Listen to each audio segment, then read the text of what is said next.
Pick up your gear and open your chests. Throw on your armor and head out on a quest. Hey, hey, it's a brand new day. On the Sword Coast, your allies will help with blades and bows and magic as well. Hey, hey, heroes on their way. Fighting forever against overwhelming odds. Fighting together in favor of multiple gods. Idle champions of the forgotten realms. Idle champions, adventure never ends. Idle champions, did you want them? Idle champions, you will say it again. Idle champions.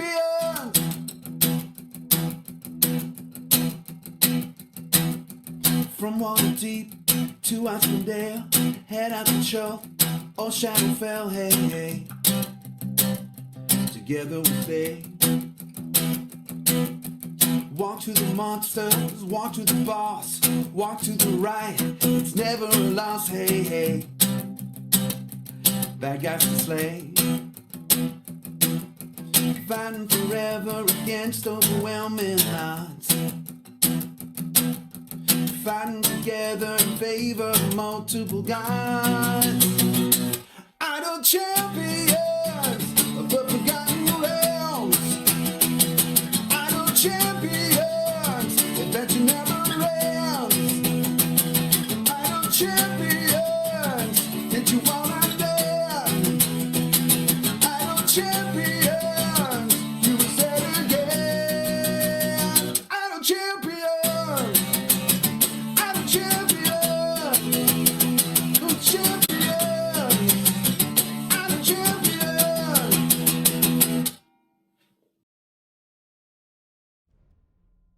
Hello everybody and welcome back to another edition of Gaarawarr's Guide, the tutorial show. I'm Gaarawarr. With me today in the production booth is Gabe. Gabe's grabbing questions and managing chat. And I'm sure they'll be updating the code for the bot too, since people were already hitting that up before we were here. Hey folks, today's tutorial show topic is going to be Blessings in Divine Favor Revisited. We're going back, hitting up the kind of what's referred to as the core loop of idle champions. We're going to talk about that today. We have a lot of new players back in the game, or joining the game. We have a lot of people returning to the game, so it's felt like a good time to hit up kind of one of the kind of core pillars of power in the game from my perspective, especially early game power.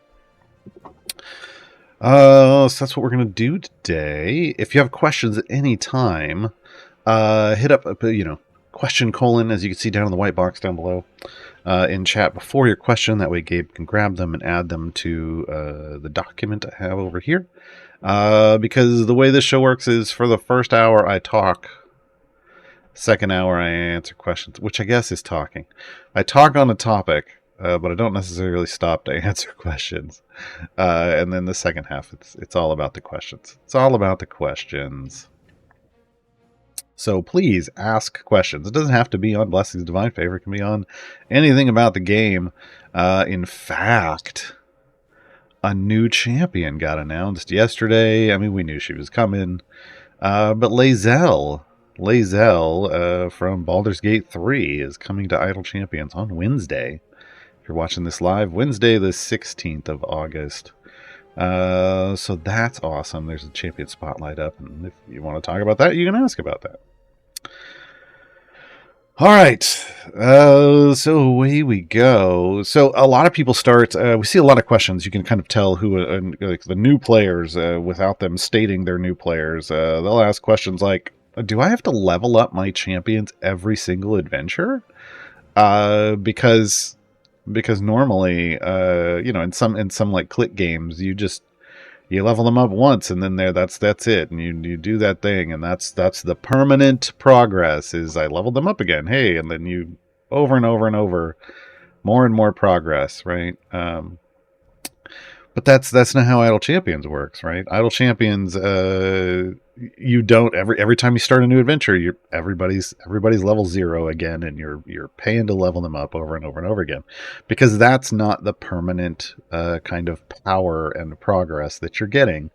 Idle Champions kind of has two types of just kind of regular adventure power and progress. One is kind of you're earning gems from bosses, and you're spending those gems on things, hopefully chests, that get you items and item rarities and item levels, and every now and then even item guilds. And that's kind of one form of permanent progress. It's a more long-term form of power and progress, because it's something that you're really going to need to build up continuously throughout the game. But kind of the main version of power and progress from one adventure to another is the favor blessings loop, which we're going to talk about. So as you're going through an adventure, when you're killing enemies, you're earning gold. We can hop into an adventure here. Hop into the Cursed Farmer. Your characters are going to be earning gold as you go along. Like here's Bruner, tutorial dwarf himself, hacking away at some cows, which is... they're cursed cows, so it's okay. And every time he kills one, he's going to earn some gold. So every time you earn gold, that gold gets kind of... obviously, you can use that to upgrade your champions and let you push further. But at the end of your run, when you go to click this complete adventure button, there's going to be a thing there that says... that such and such favor. In the Sword Coast, it's Torm's favor, and this is how much you've earned so far. And then how much of an increase is that over what you already had, right? So this is part of your permanent progress. That gold you're earning is getting converted into favor, and it's totaling all up. It doesn't matter that you're spending it during the run. It's looking at it kind of as a high watermark of how much you've earned over and over and over again. And at the end of the run, the further you push and the more that you kill, the more gold you're going to earn. And there's, ways to manipulate that with champions and whatnot. But that's kind of part of your goal on any run. It's why when you go to start a run, it says one of the rewards that you're getting for any kind of run you're doing this game. I shouldn't say any. There are always exceptions to rules. For the vast majority of things you're doing this game is favor for some kind of god. So when you go to complete this, it'll give you a total. We'll say based on your however much gold you've collected this adventure, you currently you're going to get this reward, and you currently have this much. It's going to get added to that, right? So we complete that. We get our little screen here. We're going to skip ahead. We see how much gold we earned total. We earned this much favor, and there was a bonus because I don't know. There was a bonus for something. Who knows? There's all kinds of reasons there would be a bonus, right? And then we come back out here, and suddenly you'll see that up at the top right, there's this little symbol. This is Torm's favor symbol. And it'll tell you how much favor you now have in that campaign. Your total overall favor. And then beneath that, it's going to say a percentage of gold, and it's remarkably similar. Oh, it's literally the same number, but as a percent... but it's in its plus, right? And the reason because of that is one of the first ways you're keeping power permanently with favor earned is that it becomes a multiplier on your gold find in your next adventure. So when I hop into an adventure, my gold find, and you'll start off at 0 gold find when you first play your very first adventure, but then you'll earn 78 Torm's favor by the end. We're just throwing a number out there. When you go back into a new adventure, you're going to see that you have 78% as a multiplier on your gold find, because that's a part of the power boost that comes in. So everything you kill is going to be dropping more gold, which is why if we go back in here and I hop over to Mad Wizard just for fun, if I come back in here, when I kill something, you'll note I have no gold. I have 0 gold, but I have 85% gold find. Like what? Because I have a lot of favor, and there's some other things going on here. I should probably turn this. Is one of the reasons it has a lot is because of Modron Core. There. It's a little better. I've got some perks, I think, that might be giving me gold find. Who knows? And now suddenly I have tons of money and I can upgrade my champions faster than I could the first time. And upgrading your champions is giving them power, right? So every new adventure you go on now with more favor means you have more power available to you. That is the permanent part of the permanent power loop that you get from favor because of that gold find multiplier. The more gold you have, the more you're going to be able to level up your champions. The more you level up your champions, the more power they have. The more power they have, the further you can push. The further you can push, the more gold you earn. And thus, the more favor you're going to have when you complete your adventure. Right? This is this kind of snowball. And which way is this way? Probably is the best for you guys. It's backwards for me. This is like a snowball, and you get it rolling, and it starts off small, and then it gets bigger and bigger and bigger because the more gold find you get, the just from your favor, the better off you are. This is why there are some champions early on that like I personally recommend highly, like Krull in slot 6. Krull is a kind of a snowball champion. Not just because he's, he could potentially be dressed as a snowball, because he's, got this big round thing. But he has an ability that causes you to, well, he has a couple of abilities that help you out. One of them is Plague Pilfer, and that makes enemies drop a potentially outrageous amounts more gold, which means you're upgrading your champions more. He's even got a specialization for that gold find, so that you're upgrading your champions more and pushing deep. And then he's got Pain, which is again, it's kind of the same thing, but for doing damage to things. So he is kind of a combo package that allows you to go really, really far early on and get lots of favor, which then means more gold find for your next run. Now, you're also, when you start off, you might be using, most people tend to use Jarlaxle. I can't throw him in here because he's in jury duty at the moment. For trials about Tiamat. He doesn't combo well with Krull, but usually you would start off with like a Jarlaxle, and Jarlaxle has gold find. Jarlaxle has a pair of specializations. One of them ups his damage, one of them ups his gold find, and for new players, maybe somewhat counterintuitively, hopefully not after this explanation, you actually want to pick the gold find specialization, because the more money you make, the more you're going to be able to upgrade your champions. And the more you can upgrade your champions, the further they're going to push, and thus the more money you're going to make.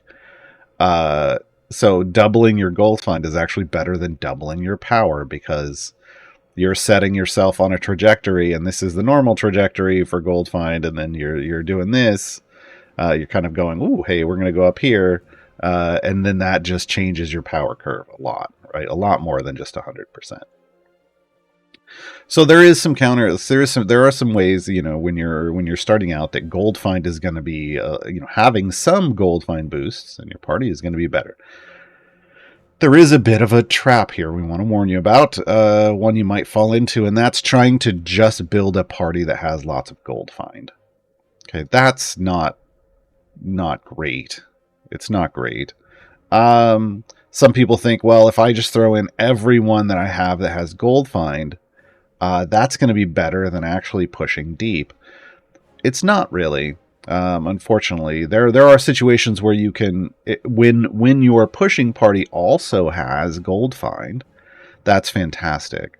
But if your pushing party can go 50 levels further than your gold find party, even with a ton more gold find, it's actually not going to make up for the fact that as you go along, the enemies are going to get more and more health, and the gold they drop is based off that base health. So the further you go, the more gold they're going to drop, and it's a nice fat line that's way better than just boosting your gold find and going a lot and going like just nowhere near as far. So yeah. So keep that in mind. There is, to a certain extent, having some gold find in your party is going to help you out a lot, but you need to find a way to combine it with power, which is why, again, Jarlaxle tends to be the starter DPS. He has a good early power curve, plus he's got gold find.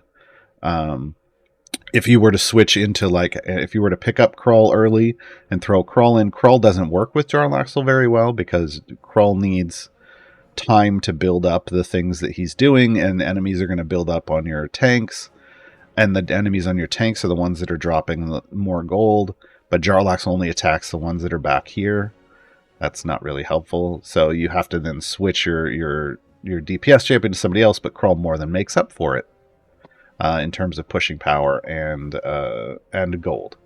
So there are trade-offs you can make. Just make sure you're always trading up and not trading down.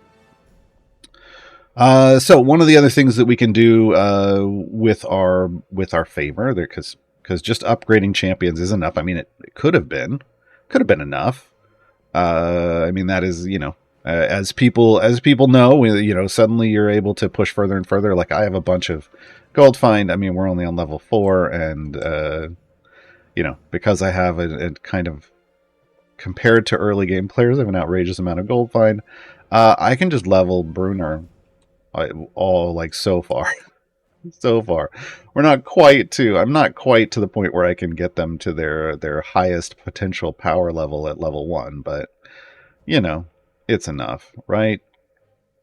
So you can potentially have lots of power early, and when you have lots of power early, you can start running more champions like speed champions that let you race through the early levels, but don't necessarily provide lots of power.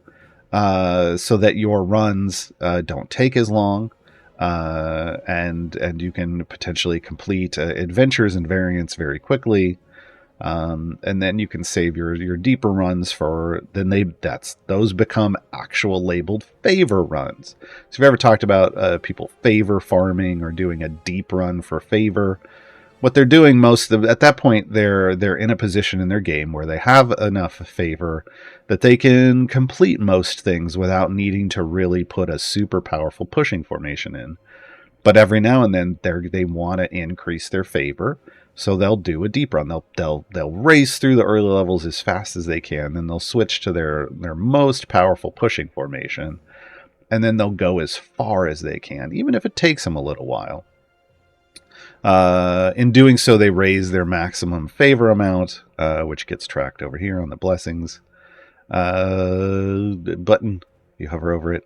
They'll raise that up for a variety of reasons. One of the, not just so that they can upgrade their champions more, but one of the big reasons is blessings. This is the blessing symbol. It's the sun. When you earn favor for one of the gods, and Torm is one of the gods, so that's the Sword Coast is Torm's favor, you can spin that favor on blessings of the gods.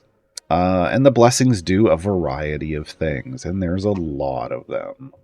We currently have 5 tiers at max for the highest campaigns.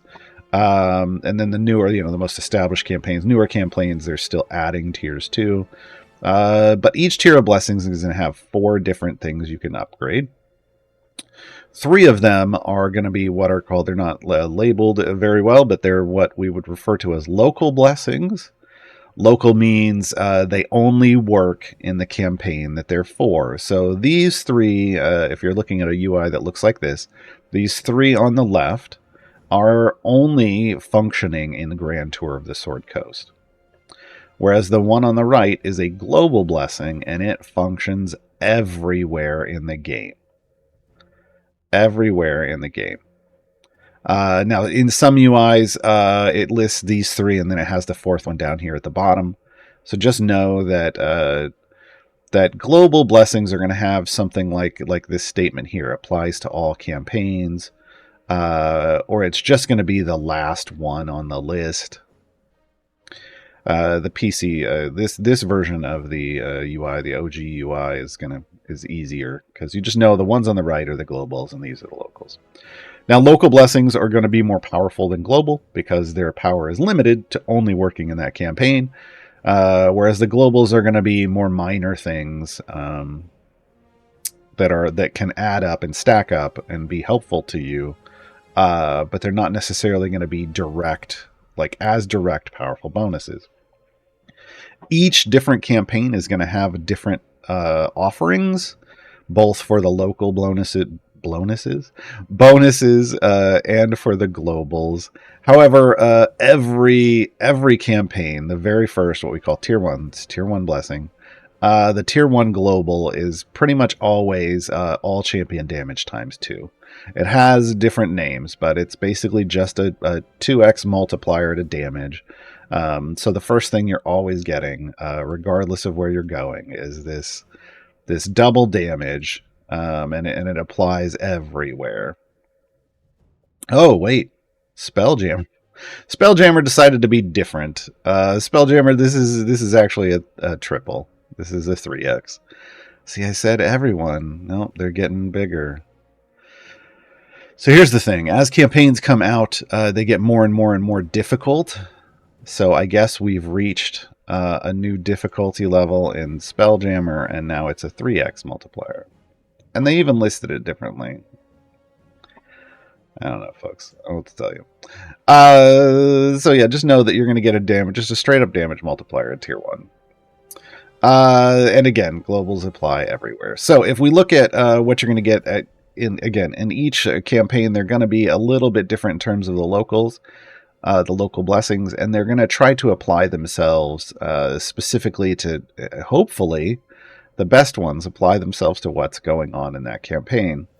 Grand Tour of the Sword Coast is a very generalized campaign where you're doing all kinds of different things.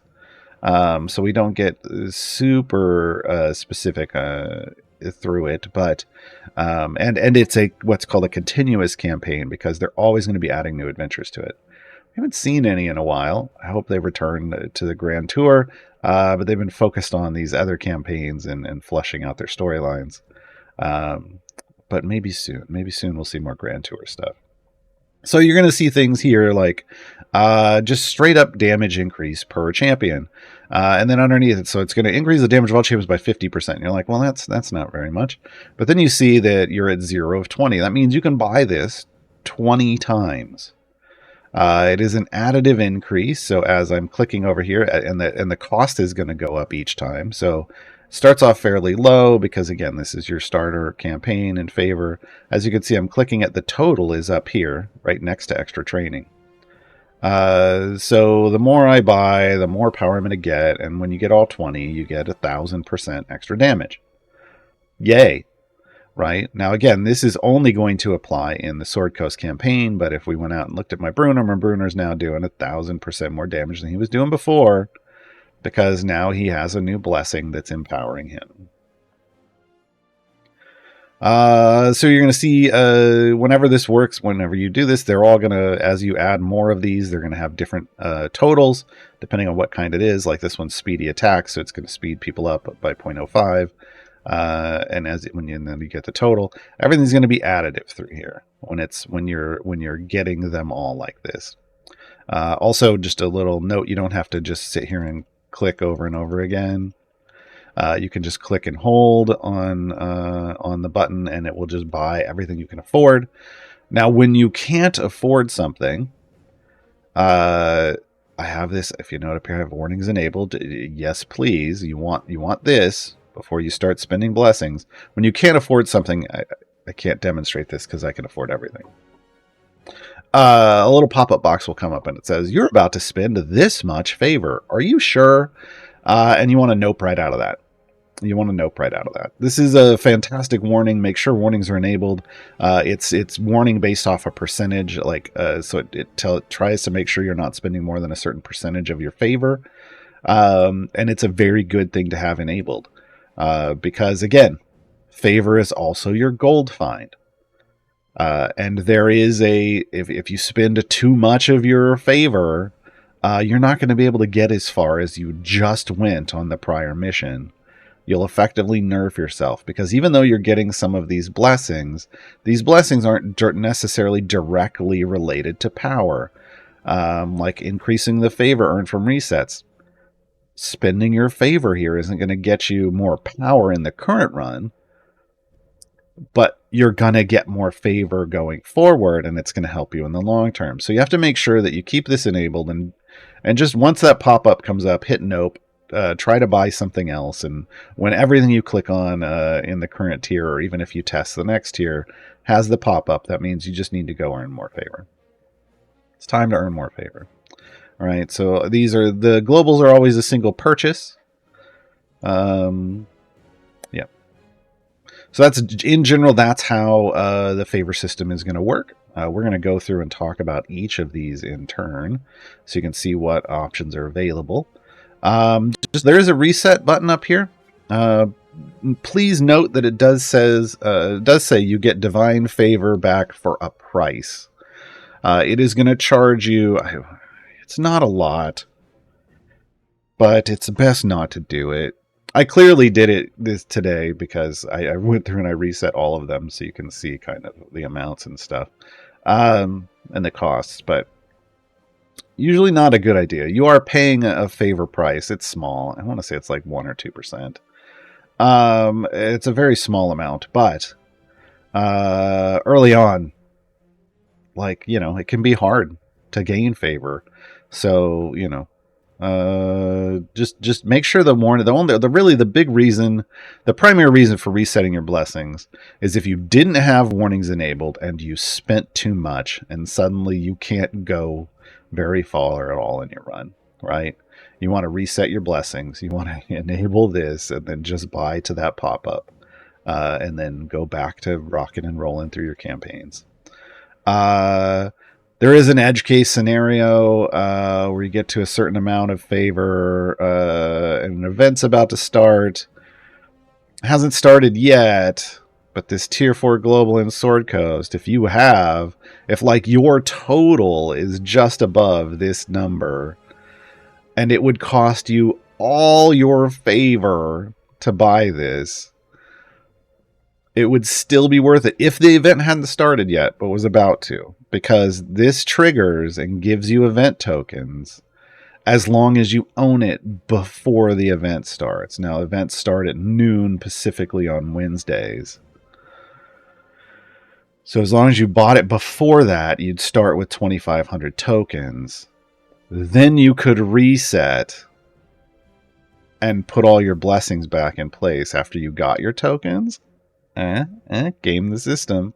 And then you're going to do your event. And then after your event's done, you could just convert, because events give bonuses to favor. You could convert it back into Sword Coast and continue your progress through this. And maybe then you'll just be able to own it completely. But that's really the only that's the edge case scenario, is start strong. Truly. Yeah. It's really the only reason I would ever override. I would ever say, yeah, sure, spend over. If you can do this. Because starting off with, 2,500 tokens is multiple early runs in an event. So it's a nice little boost. Yeah. Eventually, but it's not something you want to keep doing every time, because eventually you just want to earn enough favor that you can just have it forever and ever and ever. And squeeze it and hold it and love it. All right, so let's talk about each of these. So locals for tier 1, we've got damage of all champions, so you're going to get straight up damage boost. Speedy attack, so that's going to reduce your attack speed. This helps you in a couple ways. One, it helps you in your wave clear. So like I said, if you're starting off with like Jarlaxle DPS, he doesn't have a fast attack. He does have the continual attack if he's killing things, but he isn't always one-shotting things. So having him attack faster is just going to give you more wave clear. The other thing it does is it's going to affect your bud. We're going to talk about that real quick. Even though this isn't a Bud tutorial, Bud is your buddy. Bud is your base ultimate damage. It is effectively your actual damage per second, because what it does is it takes the amount of damage you did on your biggest hit and divides it by your attack speed. So if you've reduced your attack speed with this blessing, you've raised your Bud, and Bud is used to power your ultimate attacks. as well as there are some champions that have bud-based attack damage, or feats that offer bud-based damage. Having a higher bud means you're going to do more damage with these things, because these ultimates, their damage isn't based off just off a fixed number. It's a multiplier against your bud. So having a faster attack speed means you're having a higher bud. Now, it's not an amazing amount of damage to lower my attack speed by 0.25 seconds. But sometimes, this is a game of increments, and every little increment can help. So you're looking to have any kind of advantage you can, right? Obviously, you want to try to target the biggest advantages, but adding up these little ones, it all comes together, right? As we saw, the third one is Divine Blessing, so this is just going to increase the favor you earn here after every reset by 10%. That's great. It gives you a little bit of a snowball right away from Tier 1, so that every other run you do from that point on is going to earn you more favor. Sure, that's nice. And as we said before, double damage. So then we hop down to Tier 2. This is where you're going to have to start making a little wiser decisions. You might buy some blessings and leave others alone for a while, instead of just trying to buy everything. And that's because you have an option here of heavy hitters or quick hitters. So heavy hitters are it boosts the damage for people who have an attack speed of over 4 seconds. And quick hitters it boosts damage for people whose attack speed is under 4 seconds. So you're going to want to look at whoever you have. It does count this. It is whatever their actual attack speed is. So if your primary DPS that you're building your formation around, like Jarlaxle, I can't remember his DPS or his attack speed right now. If it's less than 4 seconds, then you would ignore heavy hitters and you would just throw points into quick hitters to boost his damage.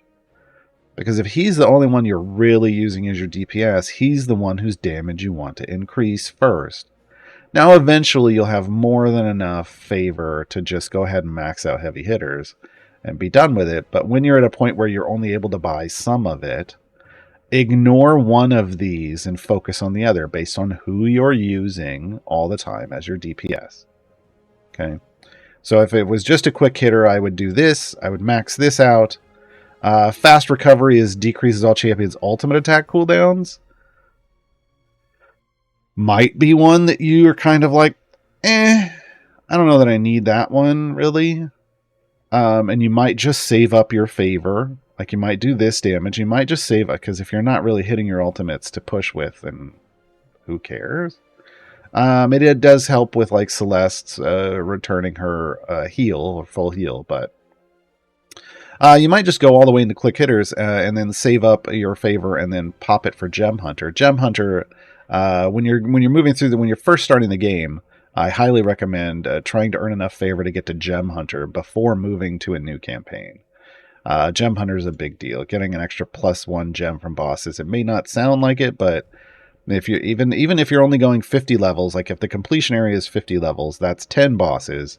That's 10 extra gems per run. And you're doing a lot of runs in this game, so it all adds up to get you more chests. So it may look like this when you're done with Tier 1 and Tier 2. It may look like this. But you can't go into Tier 3 because it tells you need to spend 3 more blessings. You need to actually have 3 more blessings.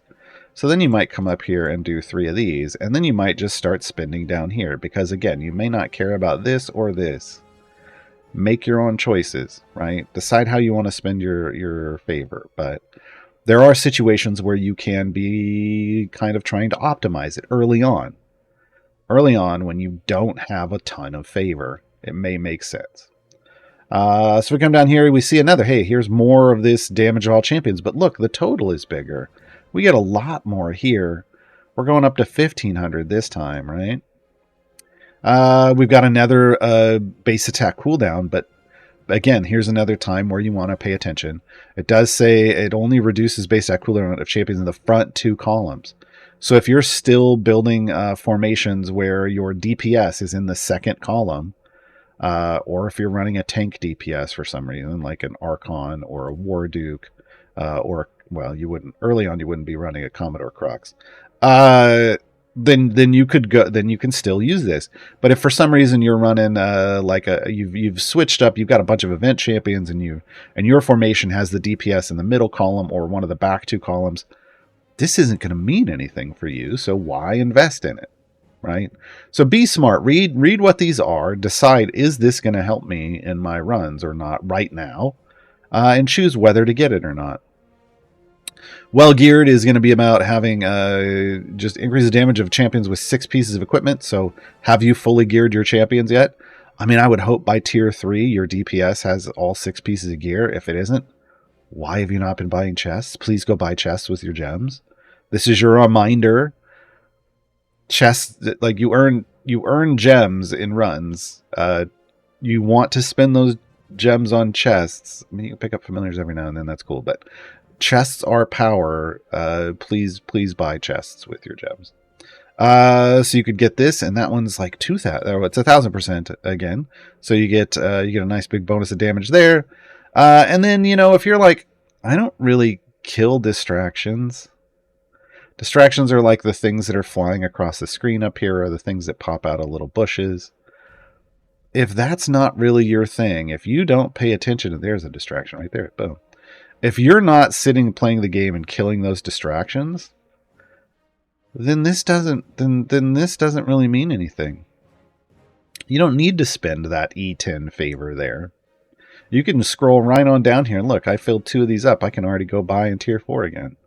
Right? Now by this time you could probably scroll up and easily purchase these without it being a problem and hurting your progress, because you've already completed another tier, right? But then you could scroll right through to tier 4, and you could just ignore this if your champion is in the back 3 columns, and you could ignore this and just go straight to this. Totally okay. Totally okay.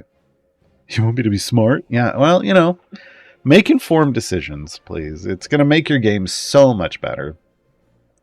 So we get into tier 4, we're going to get, this is damage of champions in the center column. So if you have moved your DPS to the center column, that 3rd column, you can go here. If they're still in the front 2, don't bother with this one, right? Not for now.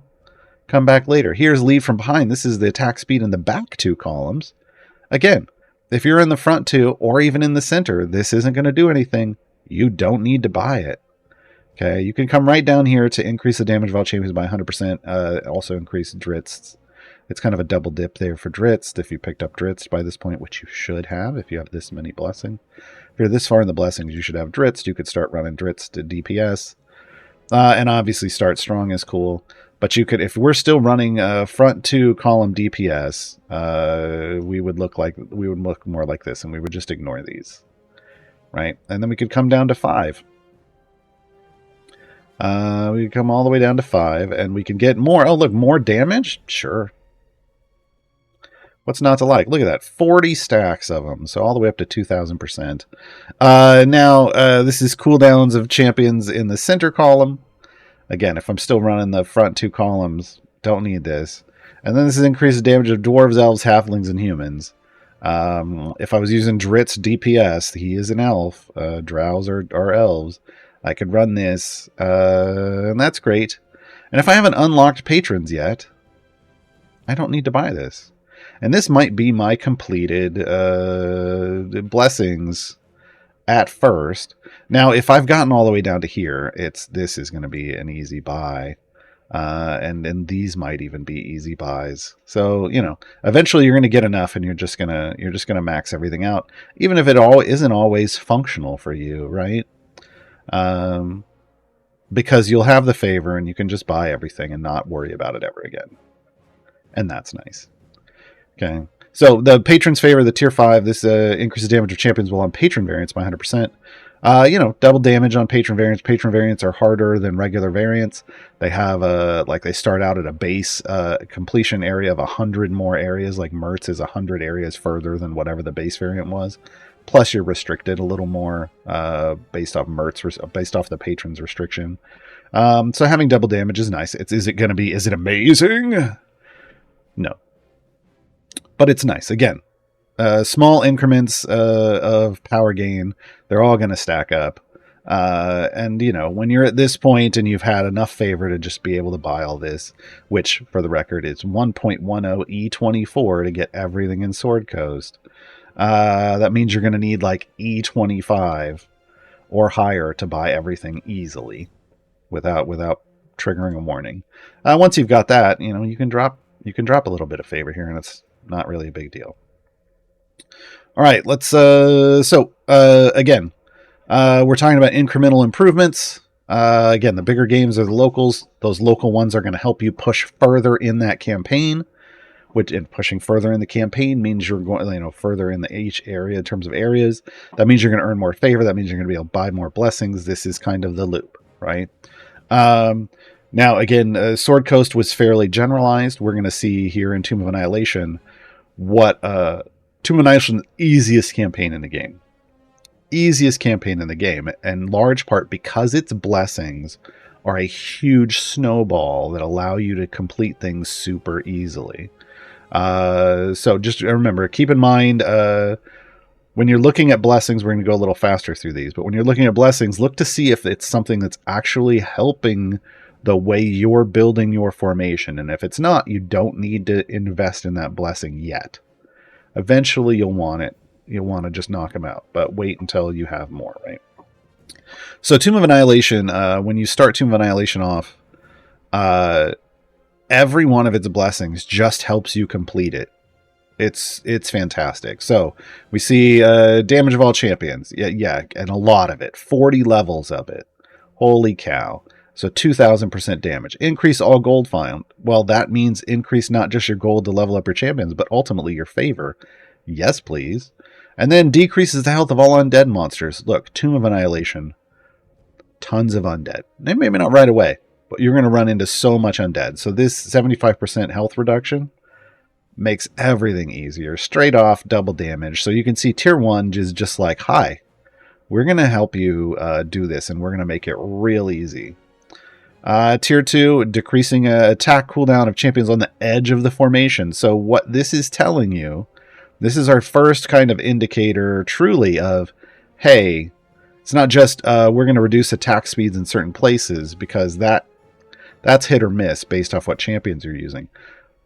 But this tells you, hey, if you place your champions on the edge of the formation, we're going to give you a bonus, like your DPS champion. You want your DPS champion on the edge of the formation, and what you also want on the edge of the formation is any champion with on-hit effects. So there are on-hit debuffers like Krull. You would want them on the edge of your formation. Edge is anything that is like the outside. There's a front edge, there's a top edge, there's a back edge, and there's a bottom edge. There aren't currently inner edges. So if there's a hole in a formation, and sometimes there are, those apparently don't really count. But everything else does. Oh, we're over here. I'm like, why is that wrong? We're over here. So this is going to tell you you're going to get a little bonus if you put your champion in a certain place. We're going to see those throughout a lot of these. Then we're going to say, hey, are you using a male or a female DPS champion? Obviously, you're only going to want one of these, whichever one you're going. Let's say I'm using Catty Breed DPS at this point. Then I'm going to rock over here. I'm going to just up my womanly wiles, right? And then temporary worship. This increases the amount of favor gained from resetting in event campaigns. Events happen every 3 weeks, and you can earn a favor bonus by pushing the favor in an event, and you turn it into whatever campaign you want. So 25% extra for nothing, just because you already had that favor? Yeah, sure. Right? And we roll down here. Increase the damage of all champions. Yeah, again, more damage. The name is just horrible. Global impact. It's not global, but you know, we're going to boost damage, and we're going to boost it a lot. We get a 2,500 boost this time, right? Then we get into another one that's like, well, is this where your champion, your DPS champion is? Increase the damage of champions in the rearmost column. If that's not how you're building your formation, you don't pick this up. Honestly, depending on what supports you have, you might not even be able to do it. Like if you're still using Calliope, Calliope needs to be in the back, and your DPS needs to be in the column in front of her. So this means nothing. So keep in mind how you're building your formation. You may not need to buy this. Not right away. Epically geared increases damage of each champion by 10% for each piece of epic gear they have. If you have not started earning epics yet, if you've not gotten into buying lots of gold chests and getting lots of epics on the champions you're using, this is hit or miss. You might be able to skip this one. Okay. What you're not going to want to skip, even with this small percentage amount, is golden luck. It increases the chance of a boss chest upgrade into gold chest by 2%. Every time you kill a boss, there's a chance it drops a chest. More often than not, like 99% of the time, it's probably going to be a silver. But every now and then it's going to drop a gold. And these are just free chests, folks. This is everything that I've got over here. I've got 4,000 silvers, almost 300 golds. This is all just from killing bosses since the last event happened. Since the start of the last event, I should say. So you can earn a lot of chests by killing lots of stuff. So the chance, increasing the chance of that to be a gold chest when gold chests are more expensive and give you the best stuff, yes, please. You want that one, right? So let's say I don't care about either of this. I'm going to roll down to tier 4. The speeding alarm reduces the cooldown of all champions' base attack. Yeah, all of them go faster. That's the best way to do it. And then we've got topmost column of each, or topmost slot of each column, while increasing the damage. This means what it wants is, regardless of where you were putting your DPS at before, which they were probably on an edge, right? Because we had a boost earlier from the edge. You're going to want to make sure they're on the top edge. So adjust your formations so they're on one of the top edges. And grab yourself the top shelf boost because it's 2,000% damage when it's maxed out. Yes, please. And then we get a straight up increase the damage of all champions by 100%. Also, you've unlocked Sazaka by this point, I hope.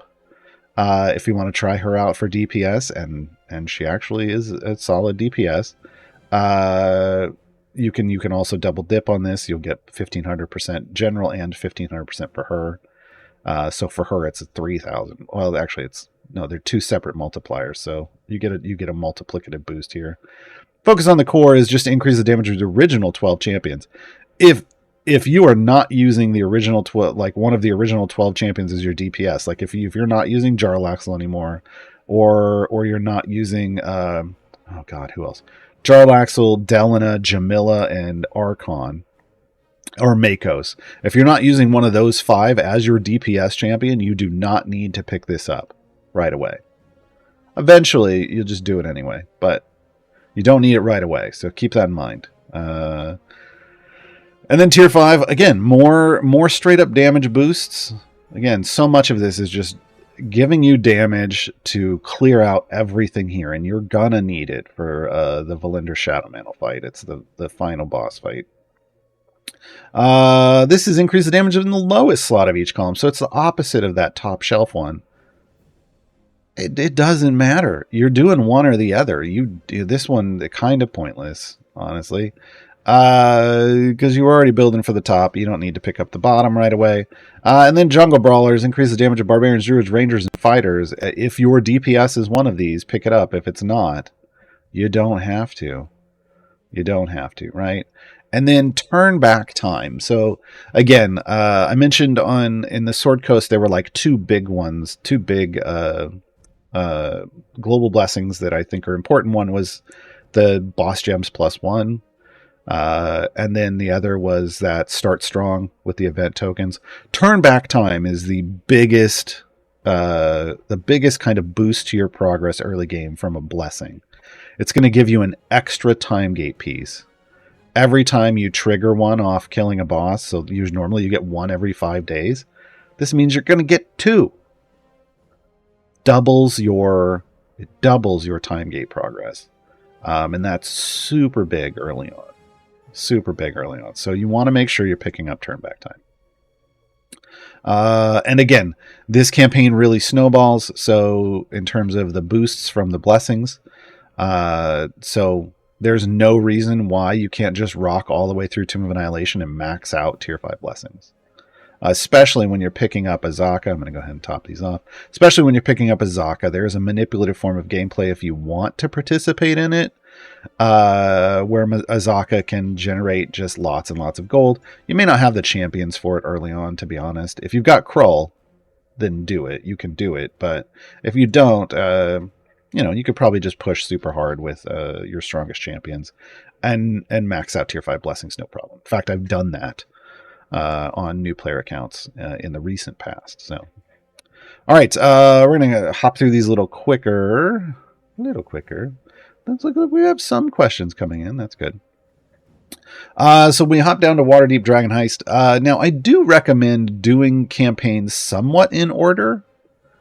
Yeah, hold on, let me explain that.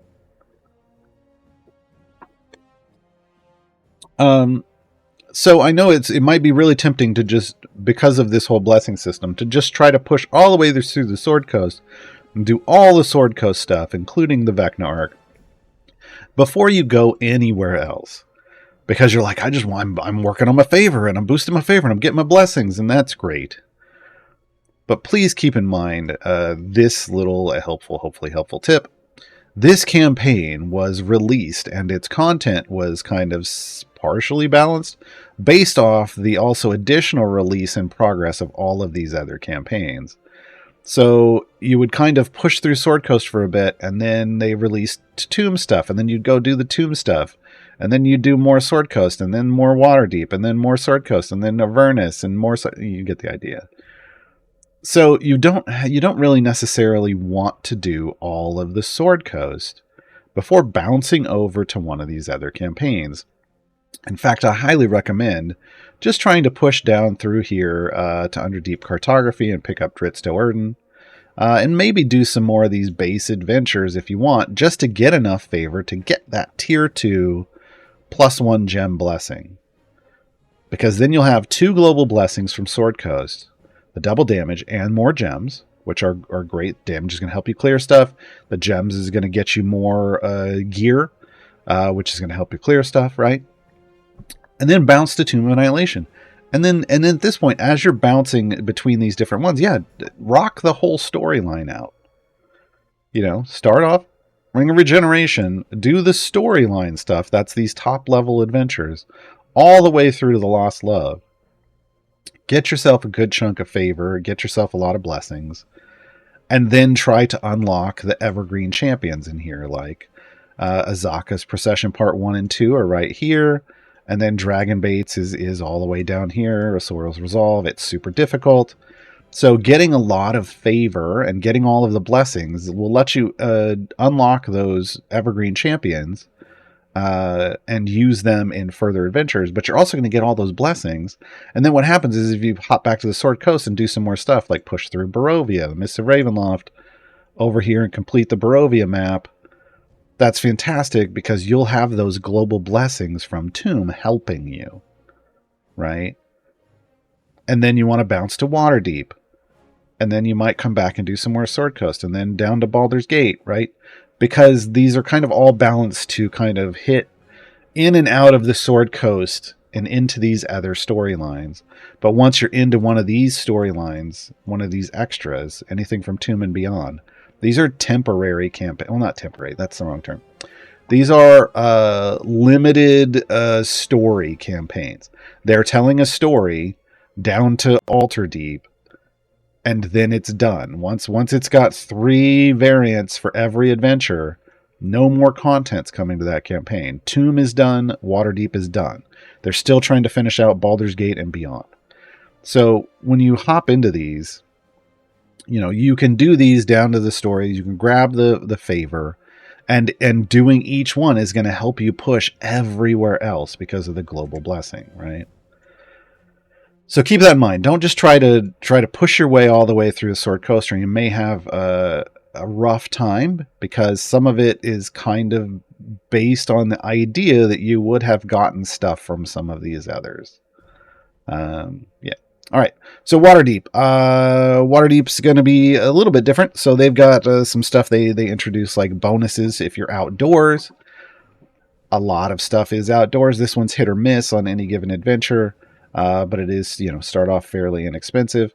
Then you can just go, hey, increase Helm's favor, and when converting from all favor by 5%.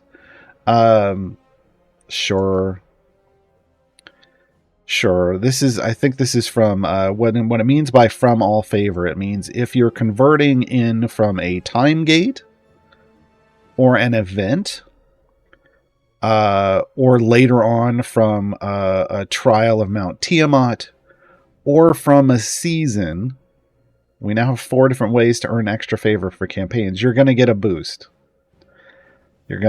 So this is if you're converting directly into Helm.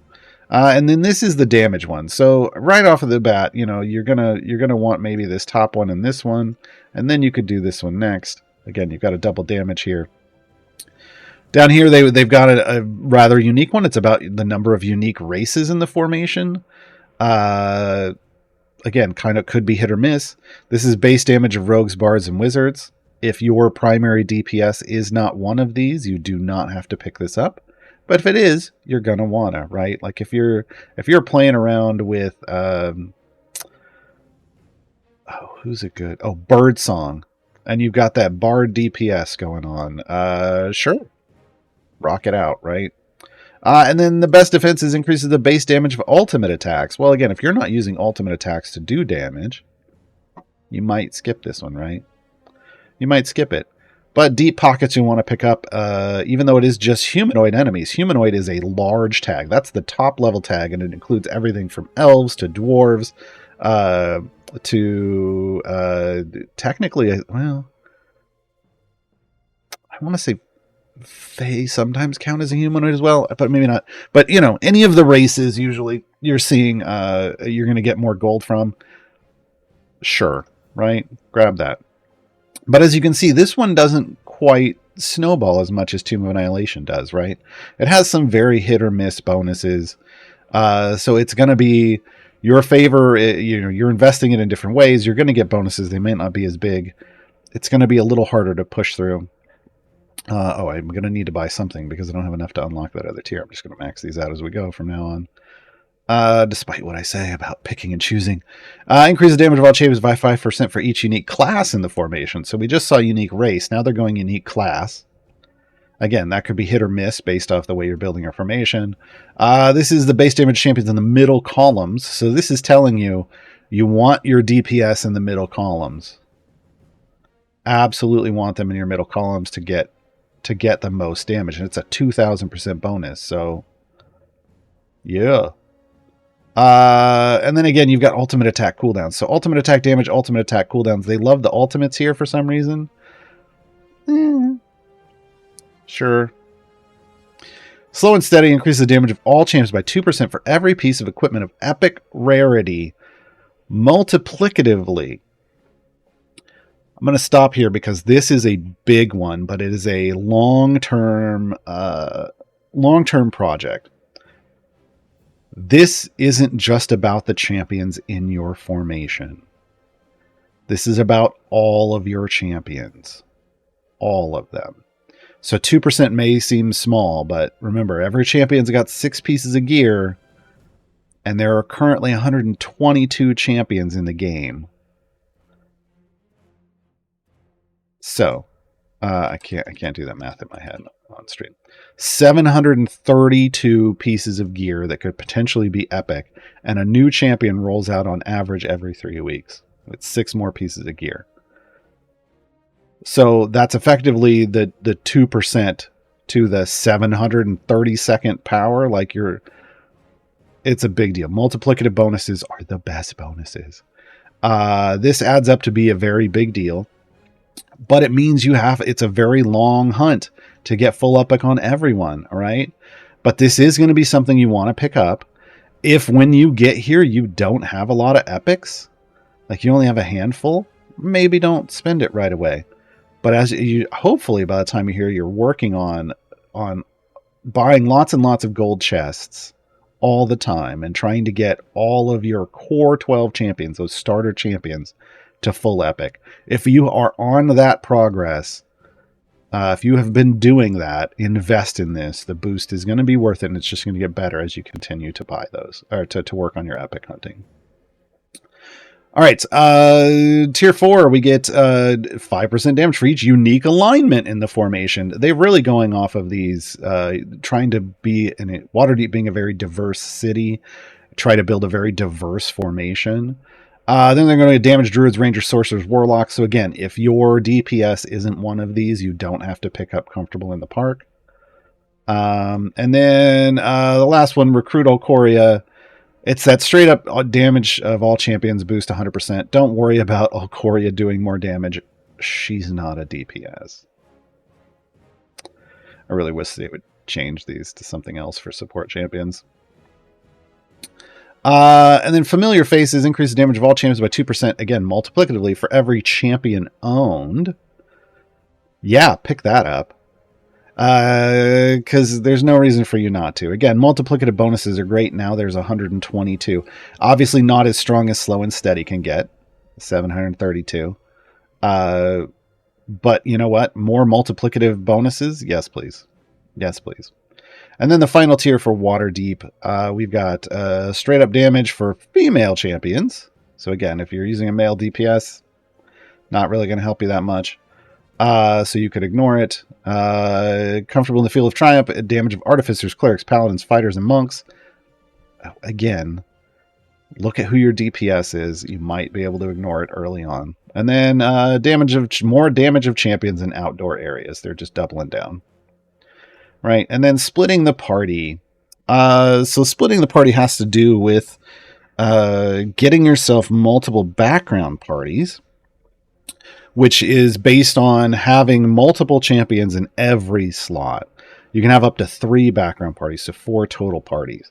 It's all about earning champions and unlocking champions. So if you do not have an adventuring and a second adventuring party yet by the time you finish Waterdeep, first off, why?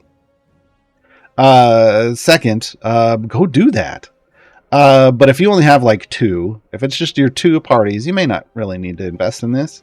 You know, if it's kind of a good amount of, if you're only at like E28, maybe you're like, I'd rather have the extra favor just to earn more favor with right now.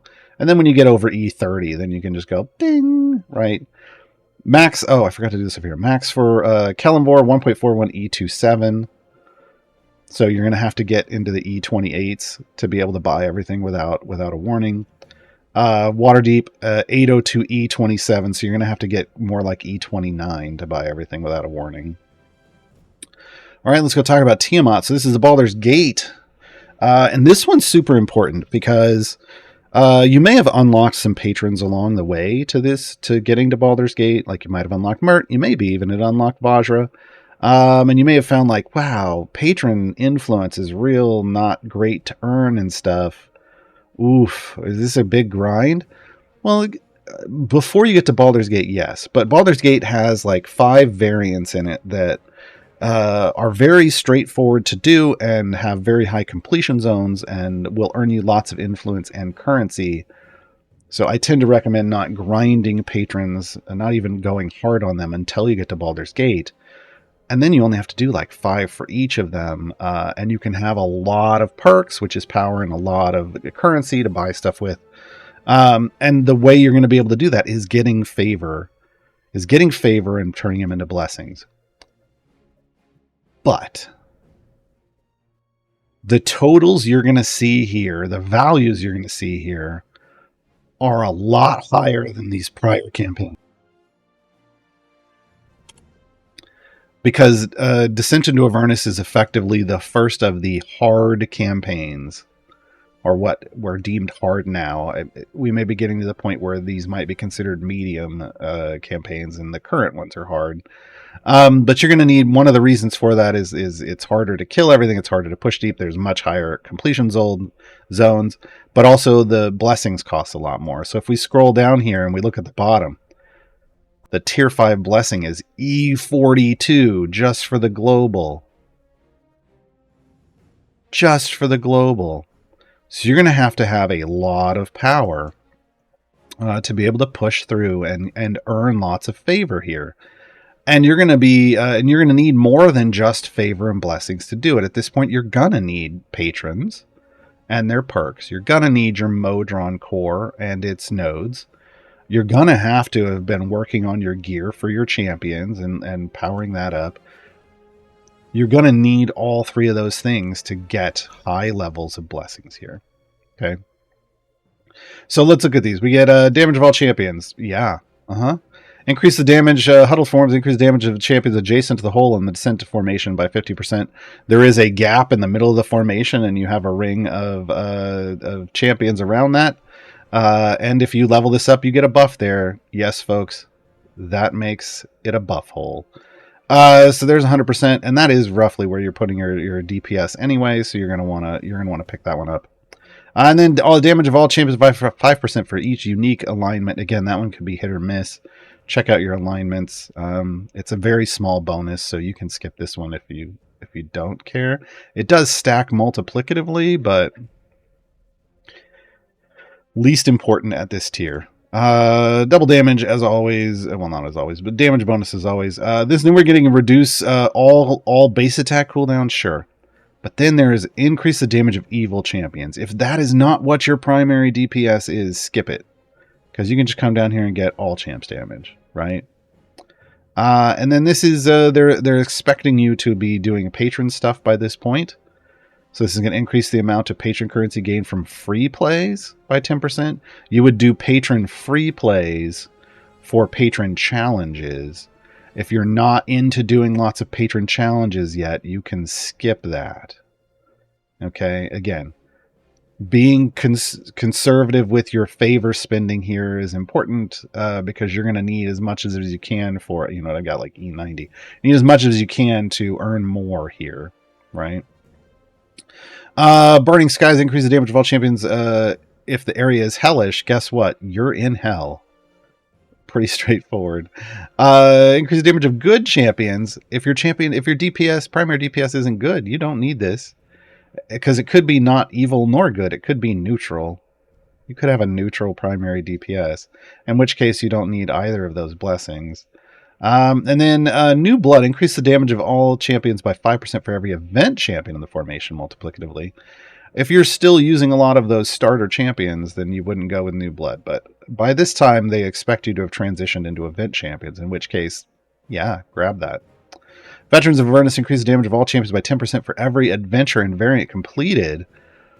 This does count patron stuff. Obviously, when you're first pushing through, it's not going to be a very large number. But again, you need all the help you can get here. So pick it up early, even if it's only like a 120 or 200% bonus. Who cares? That's still double or triple damage. Take it. Let me fix captions. Down here, decreases the health of all non-boss fiend monsters. So that's your trash mobs. This one's hit or miss. Here's your increase of damage for neutral champions. And you'll note it's by 66%. Good was only 40%. Evil was 25%. Like, they're messing around, but the bonuses all come out to 1,000%, except for this one. It's kind of funny. And then you've got the straight up damage of all champions, and then Rhea. Rhea is not a DPS champion, so you don't need to worry about her damage. So just more damage. Friends of Nordum. So this is going to increase the damage of all champions in an adventuring party with a Modron core. Yeah, by now you should have a Modron core by the time you're into an Avernus. So this is just a straight up triple damage bonus. Take it. And it's going to be for everywhere. Then we get more straight up damage. Then we get damage of all champions by 50% while on adventure that starts in El Terrell or Avernus. Okay. Take it. That's basically everything that's in Avernus, in the downside of Avernus. And then increase the damage of champions by 1% for each completed descent variant. This one you can probably ignore early on. Because you may not have done a lot of the variants yet. But if you are taking the time to go through and grind them all out, then you can pick it up. But early on, I don't recommend that early on. And then trials. I mean, look, by the time you get down here, it takes so much to get to 5. You will be in trials. You do want that tier 5. It is a nice bonus. Scales are important. Scales are what get you legendary effects on your gear. So the tier 5 global is worth grinding, is worth working towards. I'm not going to say grinding for. It's worth pushing your account power up in all of these various ways to get to it. Oral Favor. So this is the Icewind Dale campaign. Damage. I'm not even going to buy these anymore. Damage of all champions, because we're running behind. Damage of all champions. Damage of champions in the back 3 columns. So again, if that's not how you're building your formation, you don't have to pick this up right away. And this is damage of companions of the hall. If you're not using them, if you're not using Dritz or Catti-brie as your DPS, those are the only 2 DPS companions. If you're not using one of them, you can skip that. And then all champs damage, triple. This is cooldown reduction. Again, we've talked about how attacking faster can be nice. It's both wave clear, it's debuff applications, on hit debuff applications, and it boosts your buds. So these are always nice. Decrease the health of non-boss enemies. Increase the damage of champions. You see these. We're starting to see a lot of these same things because they will recycle these local blessings as it makes sense, right? Costume party. This was kind of the first thing in the game where you could argue that it's pay for power in a sense, like, because it's global damage boosts for each champion skin you have, and it's like, really, now you gotta buy this. Like, skins now have power just because of this, and it never did before. Yeah. If you don't want to pick that up because you don't have a lot of them, you don't have to. You can wait till later. Increase damage of champions in the bottom slot of each column. We saw this before in Tomb of Annihilation, so it's telling you want your DPS not only in the back 3 rows, but in the bottom of the column. Affiliated champions, more damage. If your primary DPS does not have an affiliation, you don't need this.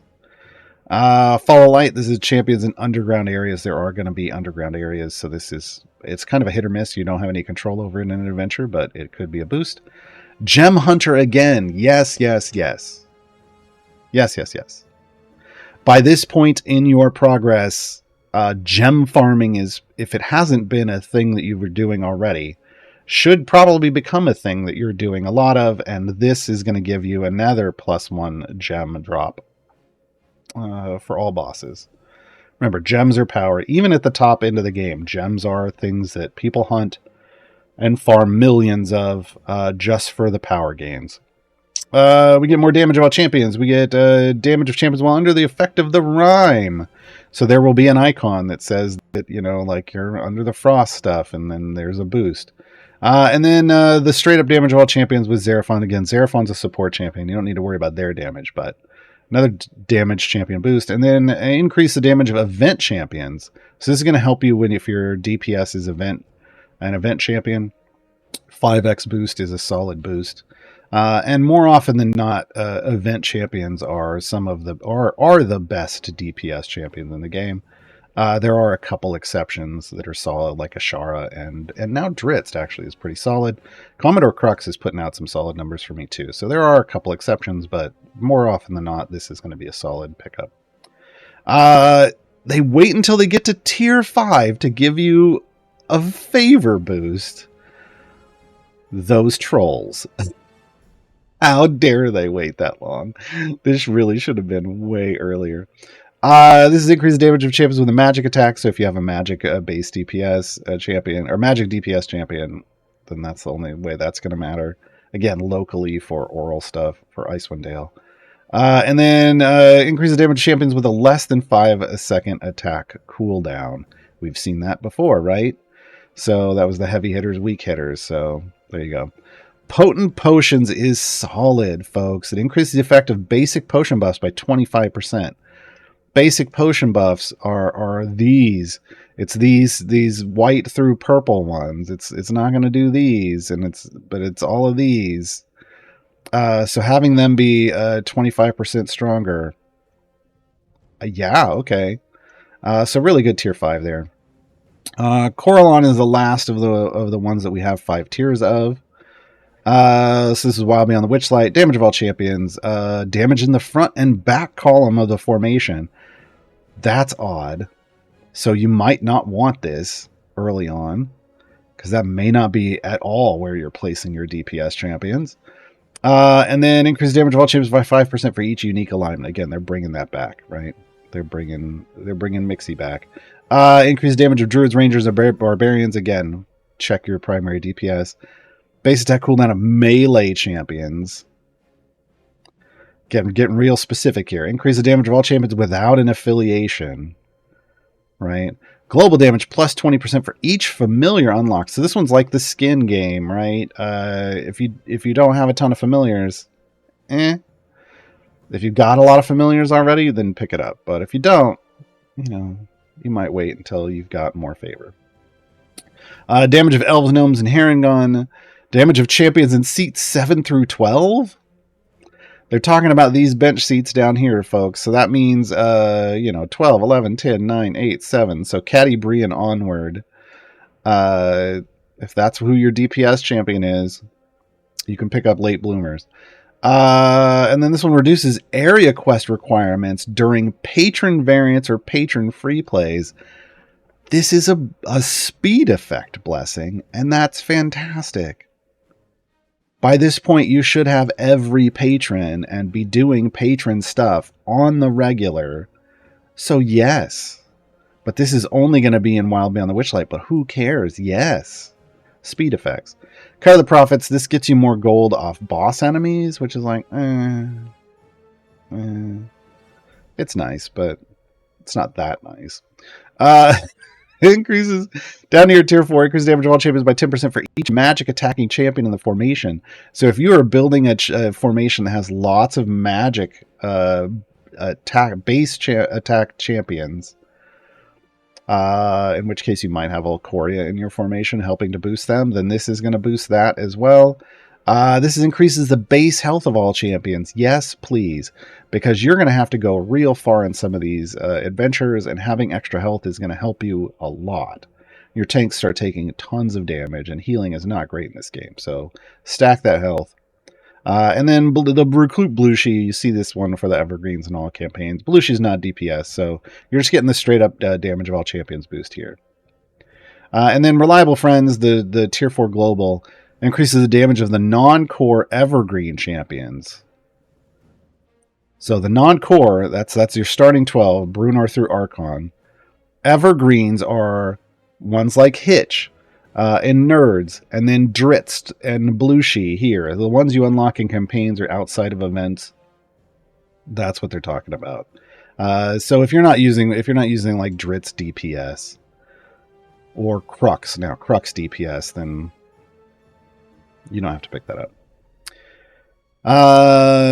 Tier 5 increases the effectiveness of healing. Great. I don't know that it's a big deal, but sure. It take every little bit sometimes. Do which enemies affected by at least one debuff take an additional 100% damage. Sure. By this time, your debuff game should be pretty strong. Pretty strong. I think I might not understand how quickly it's possible. No, I understand. But I also understand some people play this game at different paces than others. So, I play new player accounts regularly. I understand just how quickly you can get through some of the patrons, but not everybody plays them that rushed. Potent Patronage increases damage of all champions during patron variants free plays. And again, remember, some of these are locals. No matter how quickly you can get your patrons unlocked, you might not be pushing this far yet. So this is just patron. This is a boost for just the patron variants, really.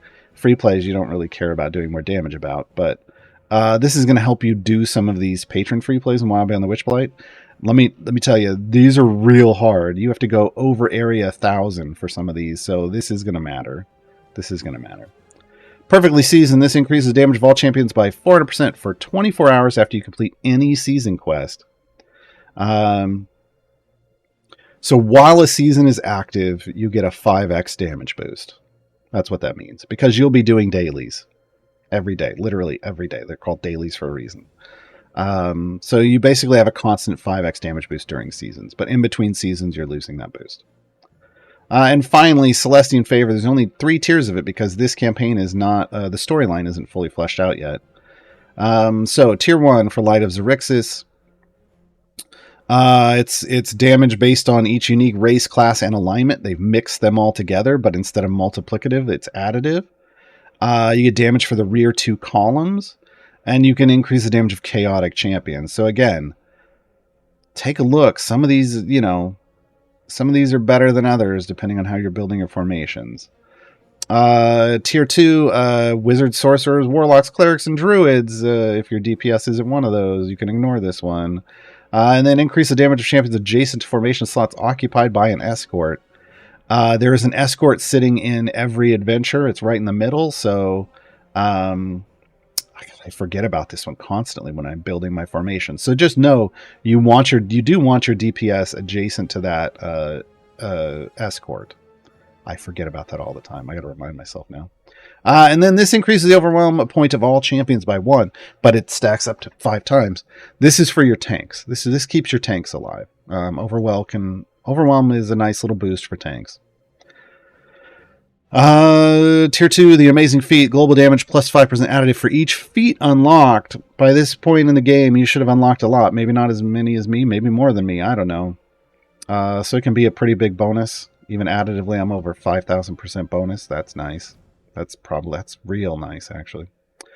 But you might, just be, even if you only have 100 feats unlocked by that point, that's still 500% damage bonus. That's bigger than most globals. So damage of evil champions, damage in odd numbered bench slots. So 1, 3, 5, 7, 9, 11.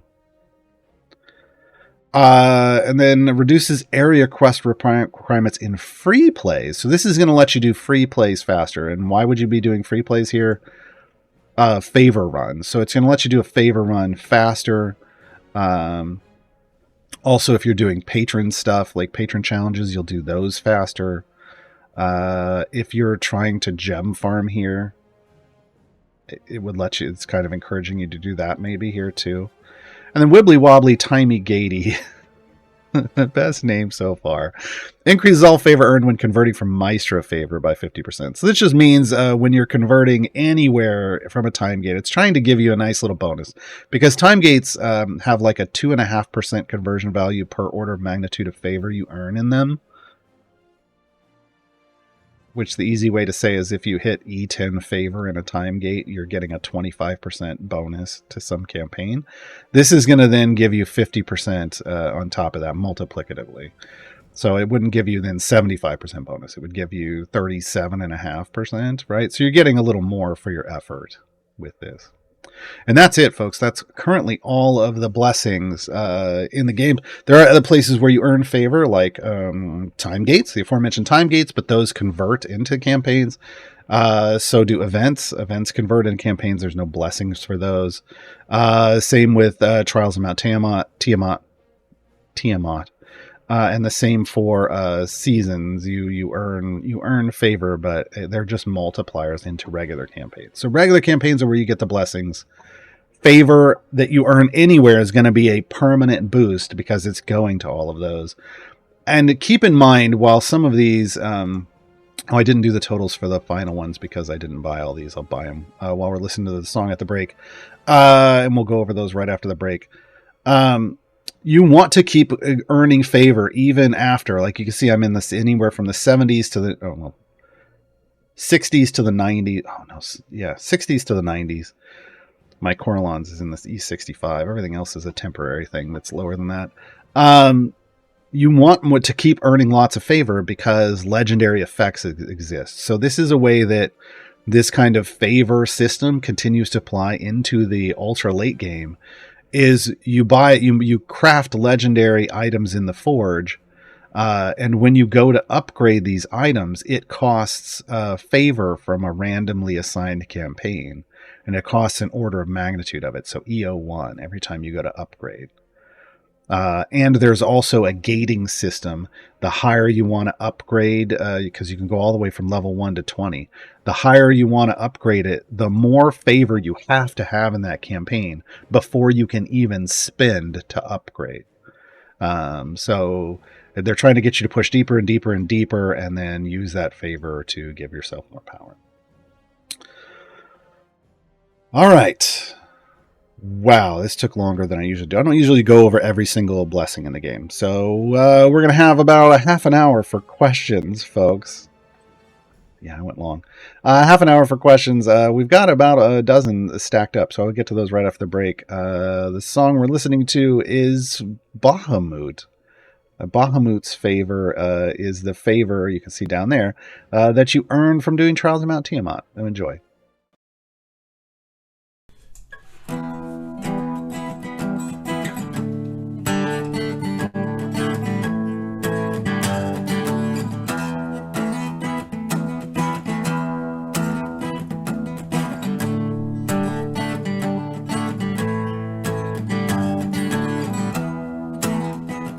Shining beacon in the sky, guiding light to those who cry for justice.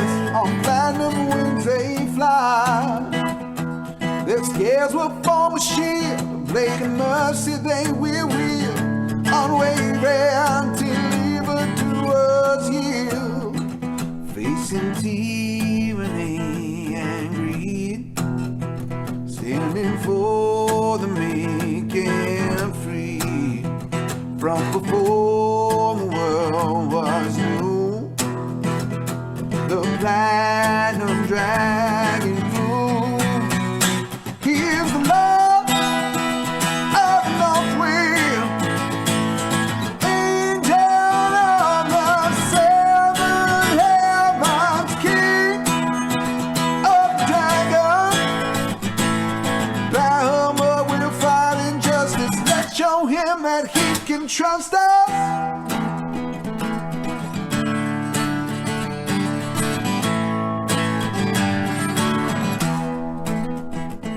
There's knowledge over gold, takes joy in stories told, grants his wisdom and blessings to the bold. Takes no pleasure in the fight, uses words to make things right. Through the darkness they carry through your life. Raise your hands up to the sky, 7 songbirds with him fly. Platinum wings will shelter all, if you just answer the call. Here's the love of the north wind, angel of the seven heavens, king of the dragons. Bahama will fight injustice. Let's show him that he can trust us.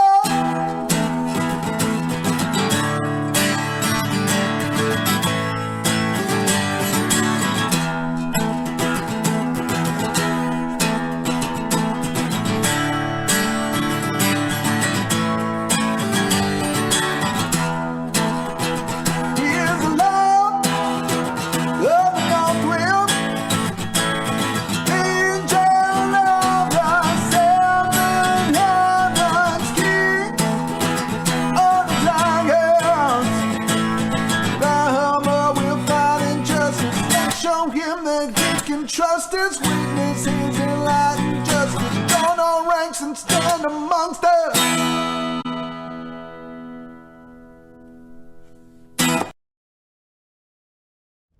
And we're back. I think I've only had one tutorial show go like 90 minutes for the tutorial, almost 90 minutes for the tutorial part before, and that was when I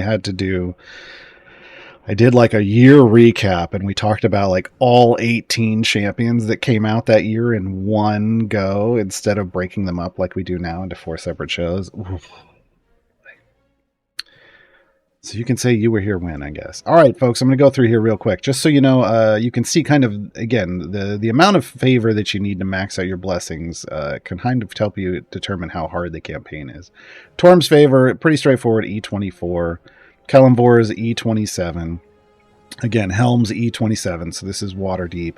Tomb of Annihilation, Waterdeep. But then you hop into Avernus, E42, right? So you can tell things are a lot.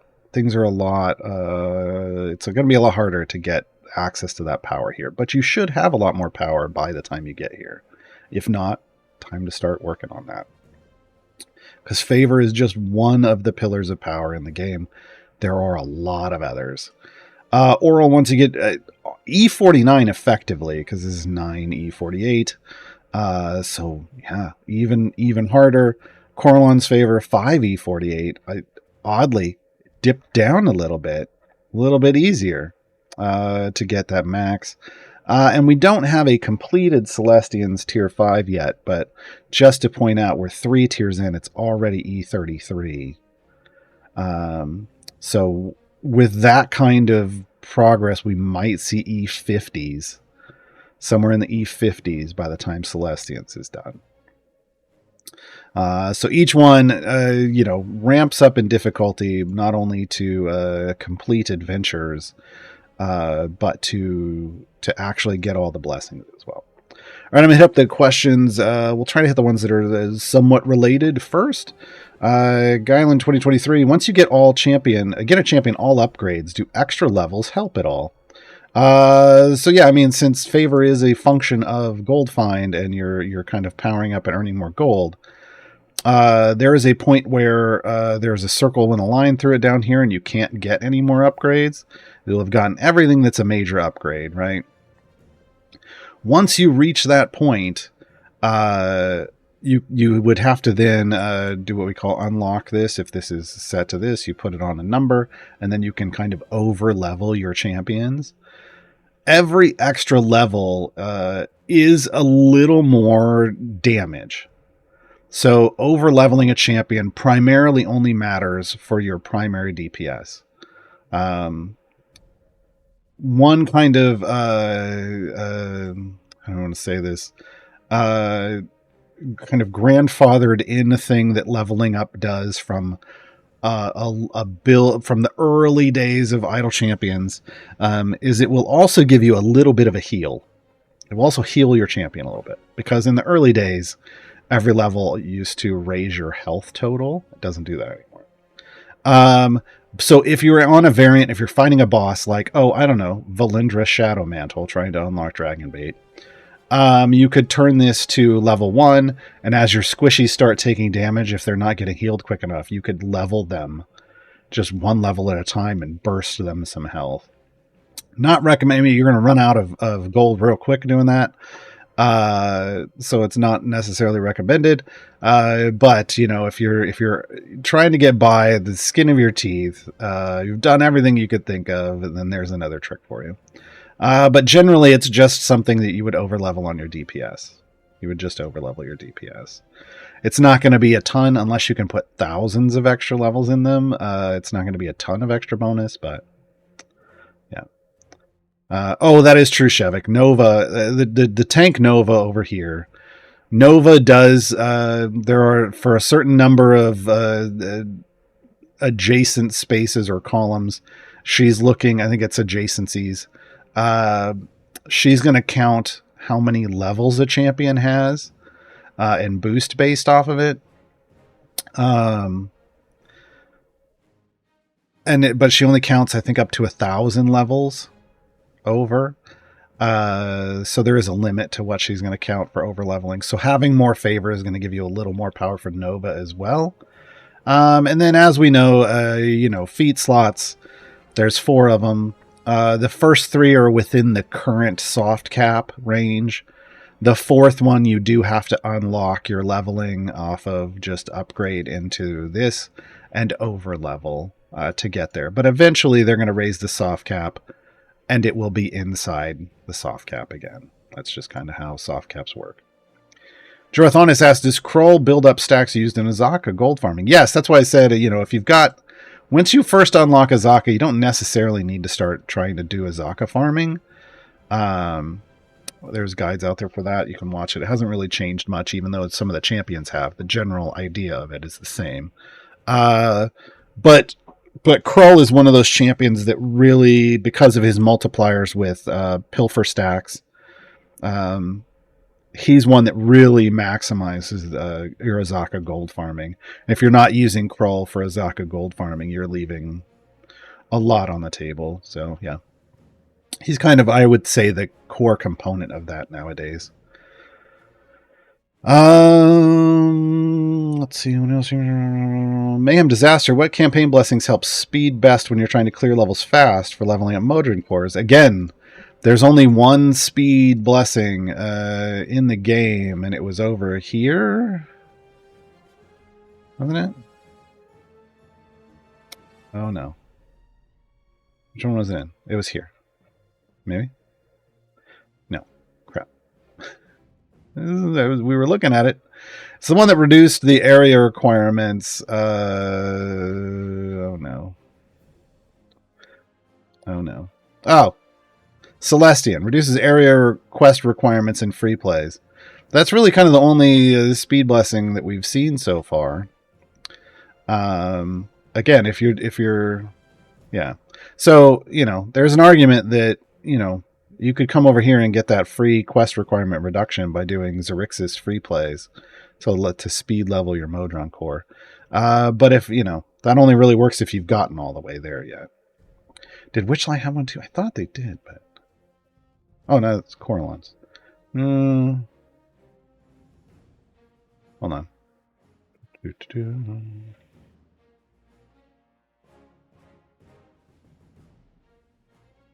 Ah, well, this is patron free place. I don't count that. Who's leveling up their Modron core to patron free plays? I guess Witchlight too, if you did a patron free play specifically. Scoops Ahoy. Now I want Chips Ahoy. To earn favors, is it better to go faster or longer? Longer. Again, people coming from like other idle clicker games think that, just do short, fast runs and it'll add up. No. Again, the amount of favor, the amount of gold you earn as you go up each level, it can become such a big deal that, there's a window where maybe a little bit faster, but not like your example here was 100 levels versus 300 levels. Oh, I mean, you don't even have to get to that big of an example. Like 50 levels more is probably better to go in a lot of cases. Sometimes 25. Like it really depends on what you're doing and if you're like Azaka farming and yada, yada, yada. But yeah, you need to go deeper to get favor. Earning favor is about deep runs. Fast, short runs is about earning gems. Gem farming is cycling shorter runs for the vast majority of people. It's cycling fast, short runs. Getting favors about going as deep as you can and putting as much effort into pushing as far as you can to earn as much favor in one run. Oh, that was the same. Here we go. Imaginal Disc with the follow-up, effectively. Is deep pushing and Azaka farming favor essentially required to upgrade legendaries high? It looks like I'll need to farm high favor in every campaign as I raise legendaries. I mean, deep pushing, yes. Deep pushing is how you're gonna earn large amounts of favor. You have to be able to push as deep as possible. And that's going to take, tweaking out your formations, trying to find like what the best formation for your account is, because the good formations are account dependent because of how your gear is, what blessings you have, what perks you have, what legendary effects you have, how many legendaries you have, where they are. Like, there's so much that goes into determining what a good formation can be that you're just going to have to try it out. Is Azaka farming required? Azaka farming is going to help. By the time you get there, like a good Azaka farm can grab you an extra E10 or more favor on a run. So it could. It potentially could be very time consuming, depending on how good you are at setting up an Azaka farm. Azaka farming, learning how to Azaka farm and set it up is a skill. It is a bit of skilled play because it is a manually manipulative format of this game. If you just don't want to do it and suck up and just say, well, I'm just going to not get that E10 or more favor at the higher ends of building out a good Azaka farm, That's your choice. I did one the last time I did a deep push in Sword Coast. I just didn't bother. I probably could have been in the E80s. I know I could have been in the E80s. So, and I was just like, uh, just because I didn't want to. I was just tired. So you can still get really far, and if you're using that favor to then upgrade your legendary effects, those legendary effects are gonna do a lot for your deep pushing, right? Because ideally you start leveling up, putting legendaries on, and leveling up the effects of the items on your deep pushing favor earning formations, the ones that get you super far. And that the gains, the deep pushing gains you're going to get for that could make up for, Azaka if you just don't care about Azaka farming. So you can get there, but I can tell you for a fact, like that E92 I have in Kellenbor's, that was an Azaka farm. That E90 in Tiamat, that was an Azaka farm. So my biggest numbers are definitely from Azaka farms. But I can still get close to the 80s, E80s without it. So it's like how many legendary effect upgrades do you need, and et cetera, et cetera. And what tier are you at? Like what upgrade level are you at? Because you need like 5 orders of magnitude for every level. So to get an upgrade all the way to level 20, you have to have a base like E100 favor plus 1 above that to pay for it. Well, no, you can. I think it should just be the 100, and you could pay down and drop under. So yeah, but yeah, so you're gonna have to have a lot later. But getting an item, a legendary effect up to 20, up to even in the high teens, is gonna give you so much power. I'm pushing anywhere from, depending on the bosses on an area, from 1600 to 1800, and I don't even have legendary effects at 10 yet. Like they're in the higher single digits, but they're not at 10 or up yet. So you shouldn't have any issue once you get your full team above level 10 legendaries, like a full set of legendaries like I have here on your whole team. Shouldn't be an issue.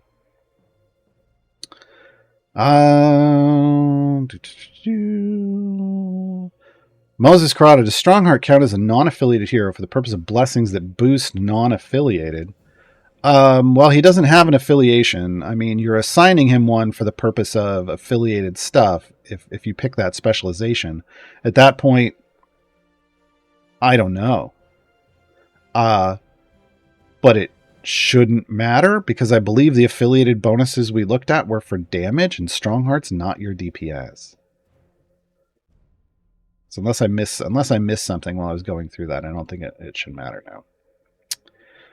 Florine, what will Gaar convert his Sovereign's favor to now that he has all the favor upgrades bought? Oh, so once you've purchased all your blessings, and you're trying to determine favor conversions. There's now I've got to find, where is it? The event. Come on, there we go. You're going to have to decide where you want to convert your favor to. A lot of people target for a while whatever campaign they're gem farming in, because it lets their gem farm be more efficient to go deeper. Once you get into automated Briv gem farming, though, there's that can throw off your gem farm and things can get weird. But then you can also look at like, hey, if I want to try to get this to E100, these boosts from my event may be the best way to get me there, right? So you can look at things like that. It's really going to be up to you. I recommend before you have all of the blessings, please do yourself a favor and convert into whatever campaign you've actively been working on. So if you're newer to the game and you're in Tomb of Annihilation, convert your influence or your favor into Tomb to give you a boost on what you're doing right now, because there's going to be another event starting in a week. So in 3 weeks, you'll have more favor to convert. You might be in a different campaign by then, and then you can convert into that one. So please convert straight into whatever you're actively working on right now with each event. It's going to be super helpful. I'm going to throw it over here into Torm. because I need to do another deep run in Torm and upgrade some legendaries from there. All right, let me go back and hit the general stuff. D2 Crafty, I have a natural time. It's a natural time gate weekend. I don't have any of these champions, but my options are Virgil, where I have a lot of champions, Narak, where I don't have a lot of champions, and Sentry, who also doesn't have a lot of champions. I don't know what you mean by don't have a lot of champions. I mean, numbers are better than just saying that, because when we're talking about, when we're asking how many champions you have in each slot, we want the number to know if you're trying to qualify for a split the party or not. If you've already split all the parties, then it's about functionality. So I'm going to assume you've split all the parties because you didn't give me numbers.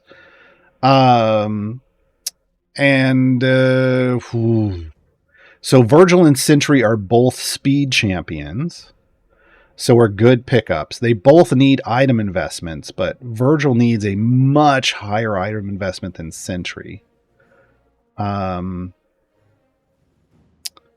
So you can kind of make a decision there, and by much higher, I mean Virgil needs like 2,000 item levels. Yeah, 1,985 on a shiny to hit his cap. Whereas Sentry only needs like 501 on a shiny to hit her cap. So much lower item level investment on a Sentry than a Virgil. So if you're looking for a speed champion, one of those is great. Narak is a shenaniganry champion. Narak shenanigans exist at all kinds of places because of Githzerai focus. So hard to say how you might want to use Narak. Narak is great if you have Arkira. Narak is a great boost for Arkira stacking, which requires Archon. Well, you have Archon Artemis and Narak. And a bunch of things boosting Artemis's observance of the healing to run up Orkira's debuff super high so you can push super deep.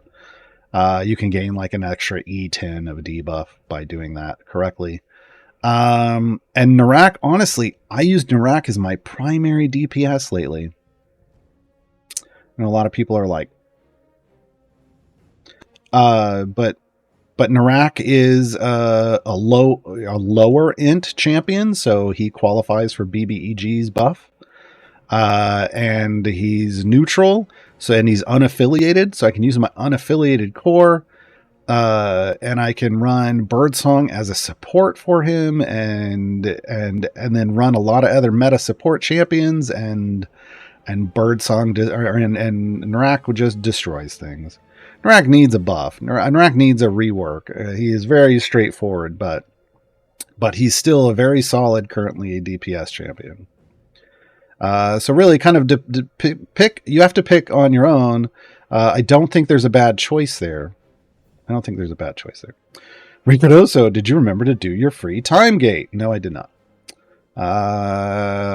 And make sure you put in Strongheart if you have Strongheart. Because your seasonal quest is 3 time gate adventures. I mean, you could do this. I think you just do that in a natural time gate. It might count one as. No, it should count both the adventures and the variant. But if you put Strongheart in when you're doing one of them, it's just going to give you full credit. I do need to do that. Let me remind myself right now by picking one. Artemis is way too many. I go with the lowest item levels because I have all gear. So there, I'll be doing a Nahara time gate later. Thank you for the reminder. Vrek, what is the point of Modron component chests and components? They go in these. They give you the chests open up to give you the pipes, like all these pipes over here, that you then flesh out your Modron core to look something like this. Look a little something like this. Hit it. Yeah. So you play the pipe game with those pipes. And the component pieces help you upgrade some of the pipes. So you can upgrade from white to green, green to blue, blue to purple. I don't even recommend using the upgrade mode when you're new. It's for later when you're trying to get stuff look red like this, honestly. Yeah, you want as many Modron chests as you can get. That's you need. I've been playing this game since I've been playing this game since it came out, basically. But I have had opened so many Modron chests, and I still don't have enough pipes to do what I want to do. Chimera 911. What requirements have to be completed to get access to Trials of Mount Tiamat? You need to finish the storyline of Baldur's Gate Descent into Avernus. So that means you need to run through just these regular top level adventures. You don't have to do any of the variants until you get all the way over here and complete El Terrell's Last Stand. Once you complete El Terrell's Last Stand, restart your client, and you will see this magic button down here on the banner, Trials of Mount Tiamat. When you open it, it will take you to an adventure called the Mad God. To complete that adventure, you can start doing trials. Insonia 89, where can I defeat the resurrected hero of the Veil? So the tip that from the, like here, if you click on this, it takes you to the blog and it tells you, oh, find the resurrected hero of the Veil in these time gates. Please don't spend your time gate on that. Please just work your way up here to the Mists of Ravenloft. It's Sword Coast. You just have to come down here to this node and then take the up path. Do Mists of Ravenloft, Area 15. Area 15 is the resurrected hero of the Veil. Once you beat it once on Area 15, you can then just click back on the numbers and then just sit on that level. He'll respawn over and over. You can kill him and complete your quest.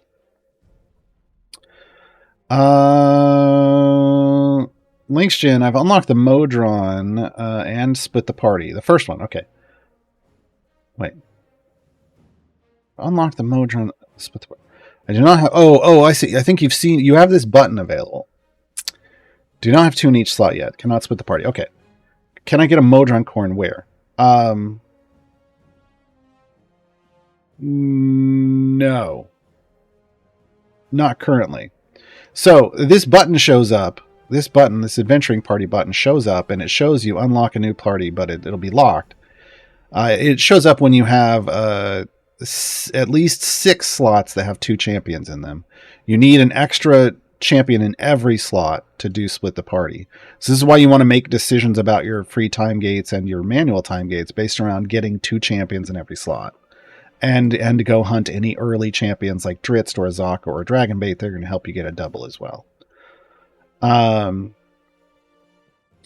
There currently is no other way to get a Modron Core early. Because there isn't one available this season. So yeah, you have to do the 2 in every slot. You got to work on that with your time gates. And last question, most likely Phoenixian Ultimatum. Good formations for Wild Beyond the Witchlight. I have all blessings, but the last global, but still struggling areas beyond 900. Not sure if it's my formation or if I'm just lacking power. I've got all the champs but Gosrick and Solak. As I was kind of saying earlier, formation building is very specific to each person's account. Just telling us what champions you have. People can try to suggest a formation based off lots of champions, but because they don't know gear and they don't know item levels and gilding and legendary effects and their level and how your Modron Court, like there's so much that goes into it. And even if they knew that, they can't reproduce it on their version of the game to then see how far it might go. All people can do is make generalized suggestions based off like the current meta. So it's very hard for me to tell you what the best formation is. I can tell you, I mean, Wild Beyond the Witchlight is a good formation. You're going to need 2 solid tanks, but there's lots of adjacencies.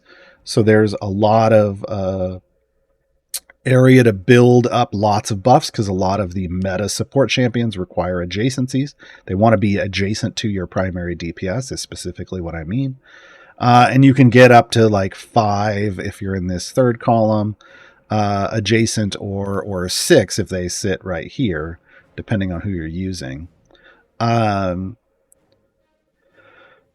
Yeah, It's really hard to say. If you have all champions, some of the current strong like OP champions, because of their multiplicatively stacking and item support, pre-stack item support, are Strongheart, Ontreus, BBEG, but only if you have a DPS that's int 12 or below.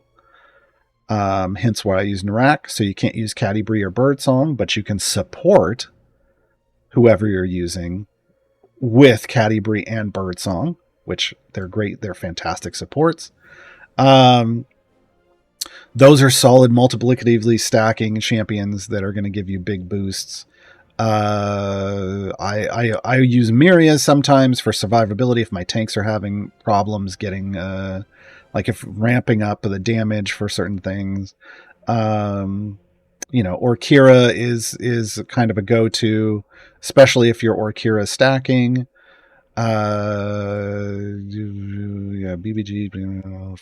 Briv is kind of my go-to for front lines on tanks lately, and I swap between either Wolfgar or Barrowin, depending on whose gears and effects are better for the situation. I still use Krull in my deep push formations.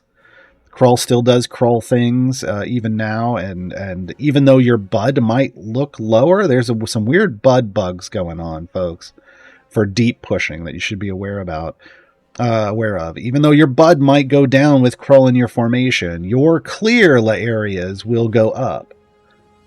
And remember, Bud isn't the end all of everything of your best formation. It is a combination of Bud and how far you can push. And Krull takes me further. We use further in this game instead of farther or further. So yeah, Catti-Brie, Birdsong, support. Yeah, I mean that's kind of where my those are the types of people I'm looking at to put into my best formations currently for deep pushing. But that's for my account with how I've built out my legendary effects. That may not work for you. There are people who go all in on Artemis, and that's a whole other formation. People go all in on Kron. That's a whole other formation. So you have to figure out who your primary DPS is and figure out what your best supports are for that. Oh, we got another question. Double Motherless. This will be the last question because we are out of time, folks. I'm on the first Tiamat, day 2. Once I started it and completed the quest, shall I stay or can I restart it?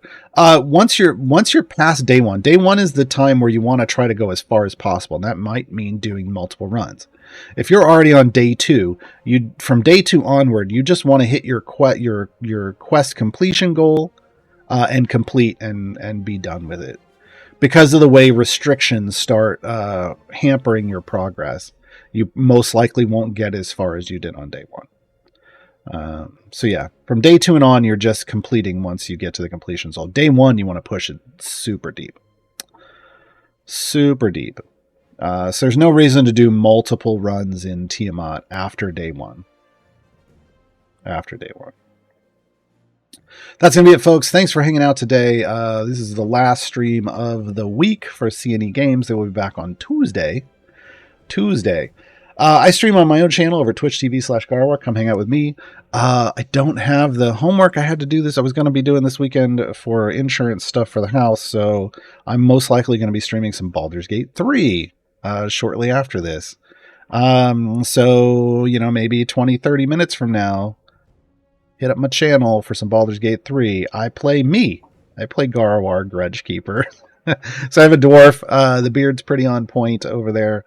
Come hang out if you'd like. And I also play Idle Champions, obviously, a couple days a week on my channel as well. Hit up my schedule. The song we're going out with is for Tiamat's favor. You could be my dragon queen. Have a great weekend, everybody.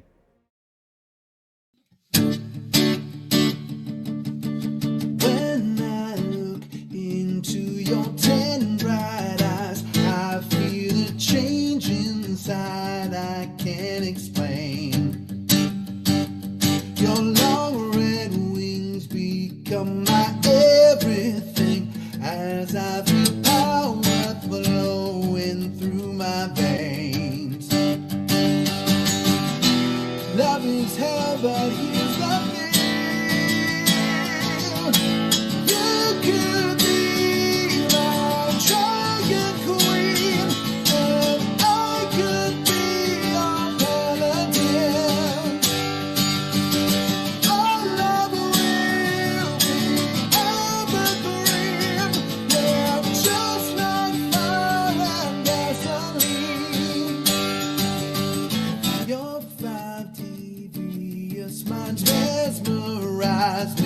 but you're